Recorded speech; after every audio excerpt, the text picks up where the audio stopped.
ಗ್ರಾಮೀಣ ಪ್ರದೇಶದಲ್ಲಿ ನೀವೇನಾದರೂ ಜೀವನ ಮಾಡ್ತಾಯಿದ್ದೀರಾ? ಹಾಗಾದರೆ ಇವತ್ತಿನ ವಿಡಿಯೋ ನಿಮಗೆ ಬಹಳ ಉಪಯೋಗವಾಗಿದ್ದು, ಹಾಗಾಗಿ ನಾನು ನಿಮ್ಮಲ್ಲಿ ರಿಕ್ವೆಸ್ಟ್ ಮಾಡ್ತಾಯಿದ್ದೀನಿ, ವಿಡಿಯೋನ ಓಡಿಸ್ದೇ ಪೂರ ನೋಡಿ. ಯಾಕಂತೇಳಂದರೆ ನಾನು ಇವತ್ತಿನ ನಿಮಗೆ ಇನ್ಫಾರ್ಮೇಷನ್ ಕೊಡ್ಲಿಕ್ಕೆ ಬಂದಿದ್ದೀನಿ. ಅದನ್ನು ನೀವು ಓಡಿಸಿ ನೋಡಿದ್ರೆ ಅರ್ಥ ಆಗೋದಿಲ್ಲ. ಇದು ನಿಮಗೆ ಇವತ್ತು ಒಳ್ಳೆಯ ವಿಡಿಯೋ ಅಂತ ಪದೇ ಪದೇ ಹೇಳ್ತಾ ಇದ್ದೀನಿ. ಹಾಗಾದರೆ ಬನ್ನಿ, ಆರ್ಕೆ ಟಾಕೀಸ್ ಕನ್ನಡ ಕಸ್ತೂರಿಯ ಇನ್ಫಾರ್ಮೇಷನ್ ವಿಭಾಗದಲ್ಲಿ ಈ ವಿಡಿಯೋ ಇವತ್ತು ನಿಮಗೋಸ್ಕರ. ನಾನು ಸ್ಟೆಪ್ ಬೈ ಸ್ಟೆಪ್ ಹೇಳ್ತಿದ್ದೀನಿ, ನೀವು ಅದನ್ನು ಆ ಥರ ಪಾಲನೆ ಮಾಡಿದರೆ ಸಾಕು. ಯಾಕಂದರೆ ಪಕ್ಕದಲ್ಲೇ ನನ್ನ ಸ್ಕ್ರೀನ್ನ ಪಕ್ಕದಲ್ಲಿ ವಿಡಿಯೋ ಪ್ಲೇ ಆಗ್ತಿರುತ್ತೆ. ಅದನ್ನು ನೋಡಿಕೊಂಡು ನೀವು ಬೇಕಾದರೆ ಮುಂದೆ ನಿಮ್ಮ ಮೊಬೈಲ್ನಲ್ಲಿ ಮಾಡ್ಕೊಳ್ಬೋದು. ಇದು ಆ್ಯಂಡ್ರಾಯ್ಡ್ ಮೊಬೈಲ್ ಇದ್ದವರಿಗೆ ಆ ಆ್ಯಪನ್ನು ಡೌನ್ಲೋಡ್ ಮಾಡಿಕೊಂಡು ನೋಡುವಂಥದ್ದು ಮಾಡುವಂಥದ್ದು. ಹಾಗಾಗಿ ಬನ್ನಿ ವಿಡಿಯೋ ಸ್ಟಾರ್ಟ್ ಮಾಡೋಣ. ಅದಕ್ಕಿಂತ ಮೊದಲು ನನ್ನ ಚಾನಲನ್ನು ಸಬ್ಸ್ಕ್ರೈಬ್ ಮಾಡಿಕೊಂಡು ವಿಡಿಯೋ ನೋಡಿ. ಮಾಡಿದವರು ಸಬ್ಸ್ಕ್ರೈಬ್ ಮಾಡಿಕೊಂಡವರು ನನ್ನ ಚಾನಲನ್ನು ಲೈಕ್, ಕಮೆಂಟ್ಸ್, ಶೇರ್ ಮಾಡಿ ಅಂತ ಹೇಳ್ಕೊಳ್ತಾ, ಹಾಗಾದರೆ ಬನ್ನಿ ಪ್ರೇಕ್ಷಕ ಬಿಂದುಗಳೇ, ಇವತ್ತಿನ ವಿಡಿಯೋನ ಶುರು ಮಾಡೋಣ. ಪಕ್ಕದಲ್ಲಿ ಸ್ಕ್ರೀನ್ ಬರುತ್ತೆ, ಹಾಗಾದರೆ ನೋಡಿ. ಇದು ಗೌರ್ಮೆಂಟಿನ ಒಂದು ಆ್ಯಪು. ಇದರ ಹೆಸರು ಮೇರಿ ಪಂಚಾಯತ್ ಅಂತ. ಅದು ಹಿಂದಿಲಿ ಹೆಸರಿನಿದೆ. ಕನ್ನಡದಲ್ಲಿ ಇದರ ಅರ್ಥ ನನ್ನ ಪಂಚಾಯಿತಿ ಅಂತ. ಇದು ಸ್ಟೆಪ್ ಬೈ ಸ್ಟೆಪ್ ನಾನು ಹೇಳ್ತೀನಿ, ನೀವು ಆ ಲೆಕ್ಕದಲ್ಲಿ ಮಾಡ್ತಾ ಹೋದ್ರಾಯ್ತು. ಬನ್ನಿ ಹಾಗಾದರೆ ನೋಡಿ. ಮೊದಲನೇದಾಗಿ ನೀವು ಈ ಆ್ಯಪು ಇದರಲ್ಲಿ ಪ್ಲೇಸ್ಟೋರ್ನಲ್ಲಿ ಹೋಗಿ ಡೌನ್ಲೋಡ್ ಮಾಡ್ಕೊಳ್ಬೇಕು. ಪ್ಲೇಸ್ಟೋರ್ನಲ್ಲಿ ಹೋಗಾದಮೇಲೆ ಅಲ್ಲಿ ಬರೆಯುವಂಥದ್ದನ್ನು ನೀವು ಮೇರಿ ಪಂಚಾಯತ್ ಅಂತಲೇ ಬರ್ಕೊಳ್ಬೇಕು. ಮೇರಿ ಪಂಚಾಯತ್ ಅಂತ ಬರೆದ್ರೆ ಅಲ್ಲಿ ಫಸ್ಟ್ ಆಪ್ಷನ್ನಲ್ಲೇ ಬರುತ್ತೆ. ಇದುಗಳಿಗೆ ನಾನು ಬರಿತಾ ಇದ್ದೀನಿ, MERI ನೋಡಿ. MERI ಅಂತ ಬರೀತಿದ್ದಾಗೆ ಕೆಳಗಡೆ ಬಂತು ಮೇರಿ ಪಂಚಾಯತ್ ಅಂತ.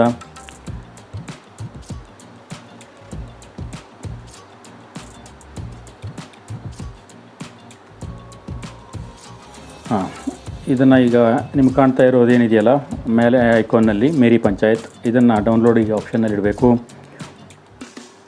ಇದು ಸುಮಾರು 38 MB ಇದೆ. 4G ಮತ್ತು 5G ಇರೋಂಥವರಿಗೆ 1 ಸೆಕೆಂಡ್ನಲ್ಲಿ ಡೌನ್ಲೋಡ್ ಆಗೋಗುತ್ತೆ. ನಮಗೆ ಈ ಬದಿಗೆ 3G ಇರೋದಕ್ಕೆ ಸ್ವಲ್ಪ ಲೇಟ್ ಆಗುತ್ತೆ. ಆದ್ರೂ ನಾನು ಇದನ್ನು ಫಾಸ್ಟಾಗಿ ಮುಗಿಸ್ತೀನಿ. 1 ನಿಮಿಷ ಟೈಮ್ ಕೊಡಿ.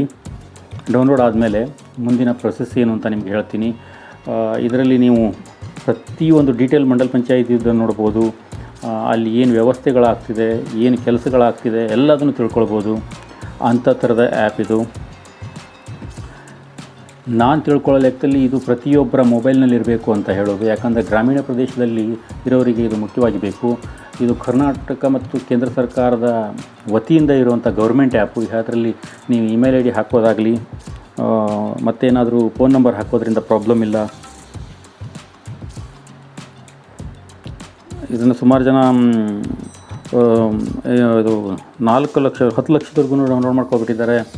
ಈಗ ಹಾಲಿ ಕನ್ನಡದಲ್ಲಿ ಯೂಟ್ಯೂಬ್ನಲ್ಲೂ ಕೂಡ ಇದರ ವಿಡಿಯೋ ಇಲ್ಲ. ಒಂದು ವಿಡಿಯೋ ನೋಡಿದ್ದೀನಿ, ಈಗ ನಾನು ಹಾಕ್ತಾಯಿದ್ದೀನಿ ನೋಡಿ. ಈಗ ಇನ್ಸ್ಟಾಲ್ ಆಗುತ್ತೆ.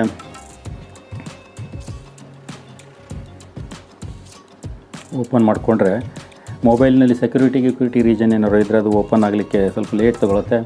ಈಗ ನೋಡಿ 3 ಕಡೆ ಪಾಯಿಂಟ್ ಬಂತು. ಈಗ ನಾನು ಲಾಗಿನ್ ಮಾಡ್ತಾಯಿದ್ದೀನಿ. ಆಲ್ರೆಡಿ ನಾನು ಒಂದು ಸತಿ ಲಾಗಿನ್ ಆಗಿದ್ದೀನಿ, ಆದರೆ ನಿಮಗೆ ತೋರಿಸ್ಲಿಕ್ಕೋಸ್ಕರ ಮತ್ತೆ ಇದು ಮಾಡ್ತಾಯಿದ್ದೀನಿ. ಇಲ್ಲಿ ಭಾಷೆಗಳ ಚಾಯ್ಸ್ ಬರುತ್ತೆ. ನಾನು ನನ್ನ ಕನ್ನಡ ಭಾಷೆ ಇರೋದರಿಂದ ನಾನು ಕನ್ನಡವನ್ನು ಟಚ್ ಮಾಡಿಕೊಂಡು ತಗೊಳ್ತೇನೆ. ಮತ್ತು ನೆಕ್ಸ್ಟ್ ಒತ್ತಿದ ಮೇಲೆ ಇಲ್ಲಿ ಕನ್ನಡದಲ್ಲಿ ಸುಮಾರು ಗೌಪ್ಯ ನಿಯಮಗಳು ಅಂತೇನಿದೆ ಅದನ್ನು ಯಾಕಂದರೆ ಗೌರ್ಮೆಂಟ್ ಆ್ಯಪ್ ಆಗಿದ್ದಕ್ಕೆ ಇದನ್ನು ಹೇಳ್ತಾರೆ, ಇದನ್ನು ನೀವು ಮಾಡಲೇಬೇಕು. ಇದನ್ನೆಲ್ಲ ಸುಮಾರಾಗಿ ಕಟ್ಟುನಿಟ್ಟಾಗಿ ಓದ್ಕೊಳ್ಳಿ. ಓದ್ಕೊಂಡಾದಮೇಲೆ ಮುಂದಿನ ಆಪ್ಷನ್ನಿಗೆ ಕರ್ಕೊಂಡು ಹೋಗುತ್ತೆ. ಯಾಕಂತೇಳಿದ್ರೆ ಇಲ್ಲಿ ಓದ್ದೇ ನೀವು ಕ್ಲಿಕ್ ಮಾಡಿಬಿಟ್ರೆ ಮುಂದೆ ಬದಿಗೆ ಕಷ್ಟ ಆಗುತ್ತೆ. ಇಲ್ಲಿ ನೋಡಿ, ಇಲ್ಲಿ ಅಲಾವ್ ಕೇಳುತ್ತೆ. ಒಂದಿಷ್ಟು ವಿಷಯಗಳಿಗೆ ನೀವು ಅಲಾವ್ ಕೊಡಬೇಕು. ಅಲಾವ್ ಅಂತೇಳಂದರೆ ಒಪ್ಪಿಗೆ ಅಂತ ಕನ್ನಡದಲ್ಲಿ. 2ನೇ ಆಪ್ಷನ್ ಓಪನ್ ಆಗುತ್ತೆ. ಇಲ್ಲಿ ಇಂಗ್ಲೀಷ್ನಲ್ಲಿ ಒಂದಿಷ್ಟು ಡೀಟೇಲ್ನ ಕೊಟ್ಟಿದ್ದಾರೆ. ಅದರ ನಂತರ 3ನೇ ಆಪ್ಷನ್ ಸ್ಟಾರ್ಟ್ ಆಗುತ್ತೆ. ಇಲ್ಲಿ ನೋಡಿ, ಇಲ್ಲಿ ನಾಗರಿಕ ನೋಂದಣಿ ಮತ್ತು ಏನೋ ಆಪ್ಷನ್ಗಳಿದ್ದಾವೆ. ಇದರಲ್ಲಿ ನಾವು ಹೊಸದಾಗಿ ಸೇರಿಸೋರು ನೋಂದಣಿ ಮಾಡ್ಕೊಳ್ಬೇಕು. ನಾನಿಲ್ಲಿ ಬ್ಲರ್ ಮಾಡಿದ್ದೀನಿ ಸೆಕ್ಯೂರಿಟಿ ರೀಸನ್ ಸಲುವಾಗಿ. ಯಾಕಂತೇಳಂದರೆ ನಿಮಗೆ ಗೊತ್ತಿದ್ದ ಹಾಗೆ ವಿಡಿಯೋ ಎಲ್ಲ ಬದಿಗೂ ಪ್ರಚಾರ ಆಗುತ್ತೆ, ನಂಬರು ಪಬ್ಲಿಕ್ ಆಗೋದು ಬೇಡ ಅನ್ನೋ ಕಾರಣಕ್ಕೆ. ಇಲ್ಲಿ ನಾನು ನನ್ನ ಹೆಸರನ್ನು ಹಾಕ್ಕೊಳ್ತೇನೆ. ಆದರೆ ಇಲ್ಲಿ ಹೆಸರನ್ನು ಹಾಕಬೇಕಾದ್ರೆ 4 ಅಕ್ಷರಗಳನ್ನು ಕೇಳುತ್ತೆ. ಪೂರ ಹೆಸರನ್ನು ಬರೋದು ನಾನೂ ನೋಡಿದ್ದೀನಿ. ಇಲ್ಲಿ ನೋಡಿ ನಾನು ಬರ್ತೀನಿ, ಒಂದು ಸತಿ ನಿಮಗೆ ತೋರಿಸ್ತೀನಿ. 4 ಅಕ್ಷರಗಳನ್ನು ಕೇಳುತ್ತೆ. ಇಲ್ಲಿ ನೋಡಿ, ಇಲ್ಲಿ ಮೇಲೆ ಬರೆದಿದೆ ಹೆಸರು 3 ಅಕ್ಷರಕ್ಕಿಂತ ಹೆಚ್ಚು ಇರಬೇಕು ಅಂತಿದೆ. ಆದರೆ ನಂದು ಮಿತಿ ಮೀರಿದ ಅಕ್ಷರ ಆಗಿದ್ದಕ್ಕೆ ತಗೊಳ್ಳೋದಿಲ್ಲ. ಮತ್ತು ಹೊಸದಾಗಿ ನಾನು ಚೇಂಜ್ ಮಾಡ್ತೀನಿ ಈಗ ಇಲ್ಲಿ ಹೆಸರನ್ನು.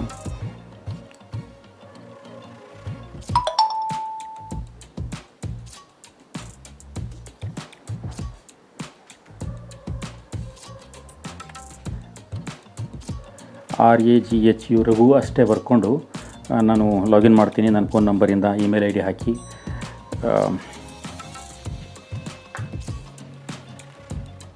ಗೌರ್ಮೆಂಟ್ ಆ್ಯಪು ಸ್ವಲ್ಪ ಲೋಡ್ ತಗೊಳ್ಳೋದಕ್ಕೆ ಟೈಮ್ ತಗೊಳುತ್ತೆ.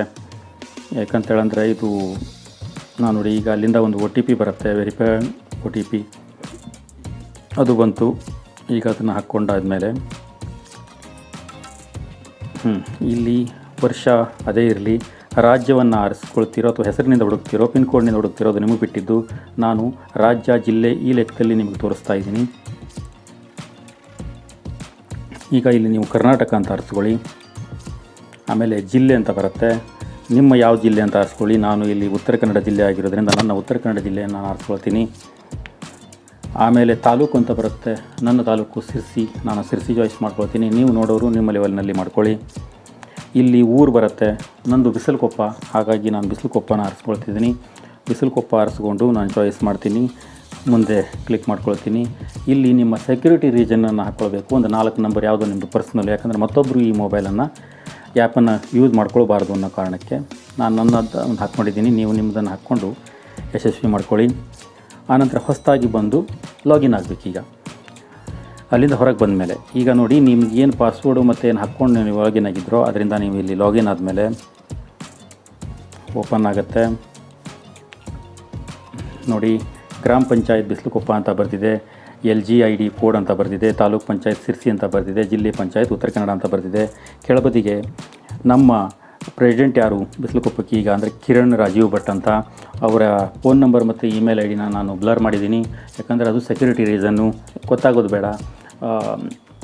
ಕೆಟ್ಟ ಕೆಲಸಗಳಿಗೆ ಈಗ ಯೂಸ್ ಮಾಡ್ಕೊಳ್ಳೋಂಥ ಸಮಸ್ಯೆ ಇರೋದ್ರಿಂದ ನಾನು ಅವರ ಹೆಸರನ್ನು, ಅವರ ಬಿಟ್ಟು ಫೋನ್ ನಂಬರನ್ನು ಎಲ್ಲ ಬ್ಲರ್ ಮಾಡಿದ್ದೀನಿ. ನೋಡಿ, ಇಲ್ಲಿ ಪ್ರತಿಯೊಂದಕ್ಕೂ ಡೀಟೇಲ್ ಇದೆ. ನೀವು ಬೇಕಾದರೆ ಇದರಲ್ಲಿ ಪ್ರಗತಿ ನಿಧಿ, ಇವೆಲ್ಲದಕ್ಕೂ ನಿರೀಕ್ಷಿತ ನಿಧಿ, ಎಲ್ಲೆಲ್ಲಿ ಯಾವ್ಯಾವ ದುಡ್ಡು ಕೊಟ್ಟಿದ್ದಾರೆ, ತಗೊಂಡಿದ್ದಾರೆ. ಹಾಗೆಯೇ ಮುಂದೆ ಒಂದು ವಿಷಯ ನಾನು ಇದರಲ್ಲಿ ಬಿಟ್ಟುಬಿಟ್ಟಿದ್ದೀನಿ. ಕಿಸಾನ್ ಸನ್ಮಾನ್ ಯೋಜನೆ ಒಳಗೆ ನಿಮಗೆ ಯಾರ್ಯಾರ ಹೆಸರಿದೆ, ಯಾರ್ಯಾರು ದುಡ್ಡು ತಗೊಳ್ತಿದ್ದಾರೆ ಅನ್ನೋದು ಕೂಡ ಇದರಲ್ಲಿ ಗೊತ್ತಾಗುತ್ತೆ, ನೀವು ಅದು ನೋಡ್ಬೋದು. ಹಾಗೆಯೇ ಜನರಲ್ ಮೀಟಿಂಗ್ ಏನಾಗಿತ್ತು ಅಥವಾ ಗ್ರಾಮ ಸಭೆ ಏನಾಗಿದೆ ಅದರ ಬಗ್ಗೆ ಕೂಡ ಇದರಲ್ಲಿ ಡೀಟೇಲನ್ನು ತುಂಬಿರ್ತಾರೆ. ನೀವು ಯಾವ ಟೈಮ್ಗೆ ಏನೇನಾಗಿತ್ತು ಅಂತ ನೋಡ್ಬೋದು. ಇಲ್ಲಿ ನೋಡಿ, ಒಂದಿಷ್ಟು ಫೋಟೋಗಳು ಅಪ್ಲೋಡ್ ಇದೆ ನನ್ನ ಊರಿನಲ್ಲಿ ಗ್ರಾಮ ಸಭೆ ಆದಾಗಿಂದು, ಅದು ಇದರಲ್ಲಿ ಕಾಣ್ತಾ ಇದೆ. ಹಾಗೆಯೇ ಕೆಳಬದಿಗೂ ಸುಮಾರು ಆಪ್ಷನ್ಗಳಿದ್ದಾವೆ. ಮತ್ತು ಅಭಿವೃದ್ಧಿ ಕಾರ್ಯಗಳು ಅಂತ ಬರುತ್ತೆ. ನೀವು ಅಲ್ಲಿ ಟಚ್ ಮಾಡಿದ್ರೆ ಯಾವ ಕೆಲಸಕ್ಕೆ ಎಷ್ಟು ಹಣ ಖರ್ಚು ಮಾಡಲಾಗಿದೆ ಮತ್ತು ಹೇಗೆ ಕೊಟ್ಟಿದ್ದಾರೆ, ಅಲ್ಲಿ ಫೋಟೋ ಹೊಡ್ಕೊಂಡು ಹಾಕಿದ್ದಾರೆ ಅನ್ನೋದು ಕೂಡ ಇಲ್ಲಿ ಒಂದಿಷ್ಟು ವಿಷಯಗಳು ಗೊತ್ತಾಗುತ್ತೆ. ಅಂದಾಜು ಬೆಲೆ, ಪೂರ್ಣಗೊಂಡಿದ್ದನ್ನು ಟಚ್ ಮಾಡಿದರೆ ಡಾಟಾ ಇಲ್ಲ ಇಲ್ಲಿ, ಆದರೆ ನಡೀತಿರೋ ಕೆಲಸಗಳನ್ನು ಡೀಟೇಲನ್ನು ಕೊಟ್ಟಿದ್ದಾರೆ. ನೀವು ಅದನ್ನು ಬೇಕಾದರೂ ನೋಡ್ಬೋದು. ನೋಡಿ, ಪೂರ್ಣಗೊಂಡದ್ರೊಳಗೆ ಡೇಟಾ ಇಲ್ಲ, ಅದನ್ನು ಹಾಕಬೇಕಾಗಿತ್ತು, ಹಾಕಿಲ್ಲ, ಯಾವ ಕಾರಣಕ್ಕಂತ ಗೊತ್ತಿಲ್ಲ. ಹಾಗೆಯೇ ಮುಂದೆ ಹೋಗೋಣ.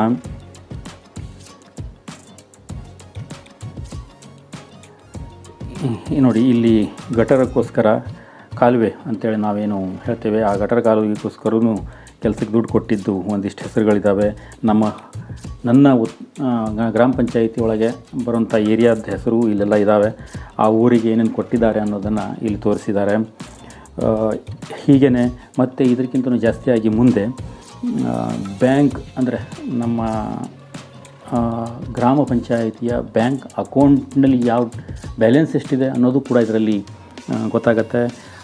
ಅದನ್ನು ಬೇಕಾದರೆ ಸ್ವಲ್ಪ ತೋರಿಸ್ತೀನಿ. ಇಲ್ಲಿ ನೋಡಿ, ಈಗ ಬ್ಯಾಂಕ್ ಇಲ್ಲಿ ಬ್ಲರ್ ಮಾಡಿದ್ದೀನಿ. ಅಕೌಂಟ್ ನಂಬರನ್ನೆಲ್ಲ ನಾನು ವಿವರಣೆ ಗೊತ್ತಾದರೆ ಸಾಕು, ಅಮೌಂಟ್ ಎಷ್ಟಿದೆ ಅಂತ ಗೊತ್ತಾದರೆ ಸಾಕು. ನನ್ನ ಬ್ಯಾಂಕ್ ಇದು ಮಂಡಲ್ ಪಂಚಾಯಿತಿ ಅಕೌಂಟ್ ನಂಬರ್ ಎಷ್ಟು, IFC ಕೋಡ್ ಯಾವುದು ಅಂತ ಇಲ್ಲಿ ತೋರಿಸೋದು ಬೇಡ. ಸೆಕ್ಯೂರಿಟಿ ರೀಸನ್ ಆಗಿದ್ದಕ್ಕೆ ಅದನ್ನು ಬಂದ್ ಮಾಡಿದ್ದೀನಿ. ಹಾಗೆಯೇ ಇಲ್ಲಿ ನೋಡಿ, ಯಾರ್ಯಾರಿಗೆ ದುಡ್ಡು ಎಷ್ಟು ಕೊಟ್ಟಿದ್ದಾರೆ, ಎಲ್ಲೆಲ್ಲಿ ಕಟ್ಟಾಗಿದೆ ಅನ್ನೋದು ಕೂಡ ಇಲ್ಲಿ ತೋರಿಸ್ತಾ ಇದ್ದಾರೆ. ಇದು ಬ್ಯಾಂಕ್ ಅಕೌಂಟಿಂದ ಯಾರ್ಯಾರಿಗೆ ದುಡ್ಡು ಕೊಟ್ಟಿದ್ದಾರೆ ಅನ್ನೋದು ಸಹಿತ ಇದೆ. ಸ್ನೇಹ ಪೂಜಾರಿ ಸುಮಾರು ಜನರಿಗೆ ಕೊಟ್ಟಿದ್ದಾರೆ ಯಾವ್ಯಾವ ಕೆಲಸಕ್ಕೆ ಅಂತ. ಇದು ಫಂಡ್ ಏನು ಬರುತ್ತೆ ಗೌರ್ಮೆಂಟಿಂದ ಸೀದಾ ಈ ಅಕೌಂಟಿಗೆ ಬರುತ್ತೆ. ಇಲ್ಲಿಂದ ಜನರಿಗೆ ಬೇಕಾದಾಗ ಚೆಕ್ ಮುಖಾಂತರ ತಮ್ಮ ಕೆಲಸ ಆದಾಗ ಕೊಡುವಂಥ ಪದ್ಧತಿ ಇದಾಗಿತ್ತು ಈ ವಿಡಿಯೋ. ಇದರಲ್ಲಿ ನಿಮಗೆ ಬೇಕಾಗಿರುವಂಥದ್ದು ಪ್ರತಿಯೊಂದು ಕೊನೆಯಲ್ಲಿ ಅಮ್ಮ ಫೋಟೋದಲ್ಲಿ ಕಾಣ್ತಾಳೆ, ಒಂದು ನಮಸ್ಕಾರ ಮಾಡಿಬಿಡಿ.